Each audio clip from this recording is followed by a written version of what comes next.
Isa akong royalty from England. Direct descendant ni Queen Elizabeth. Baliw. Eto si Eya, Ambitious frog? Kokak. ang medyo pangit na may-ari ng diary. 3,500 kada buwan, 1 month advance, 1 month deposit, 5,000 deposit sa Meralco, 2,500 sa tubig, 4 kayo sa kwarto, bawal ng tila ng boyfriend, saka bawal mag-alaga ng aso. O ano, kukunin mo ba? Hindi na ho. May boyfriend kasi ako eh. Hindi nga. Sige na ho, kahit anong trabaho, desperado na ho ako eh. Good luck. Sana magtagal ka. You don't have to be rude. Tama! Sino to? Si Cross, ang crush ng bayang pogi na. Monster naman. Ang anak ko is human, but also he is half halimaw. Mukha mo pala yun. Akala ko connect the dots. Ay! Pangit na nga. Lampa pa. Hi, kilala mo ba si Cross Sanford? Eto naman si Lori, ang half-British BFF ni Eya. Alam mo, ewan ko sa'yo kung ba't nagustuhan mo yung tao na yan. Elementary classmate ko na si Cross. I always got bullied. Lagi niya akong pinagtatanggol. I would like you all to meet my girlfriend.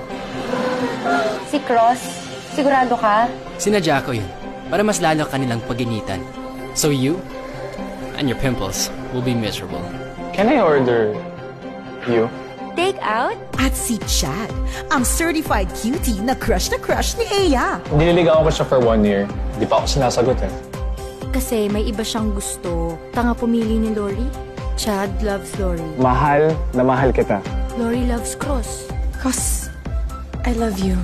Eh, sino kaya love ni Cross? Bakit ang pangit mo? Sa mo tinatago yung sungit buntot mo. Pag di ka dumating, patay ka sa akin. Para mapansin ka man ni Cross. Kasi, bagay kayo. Inihahandog ng Viva Films, sina James Reid, Yasi Pressman, Andre Paras, and Nadine Lustre. Gusto niya pakita sa lahat ng tao, wala siyang kailangan kahit na kanino. Sa isang kwento ng pag-ibig na di mo inaasahan. Para sa taong di mo inaakala.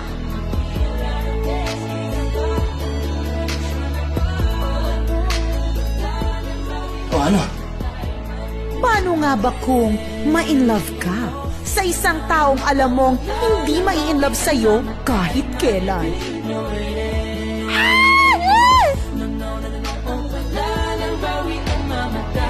Sige na.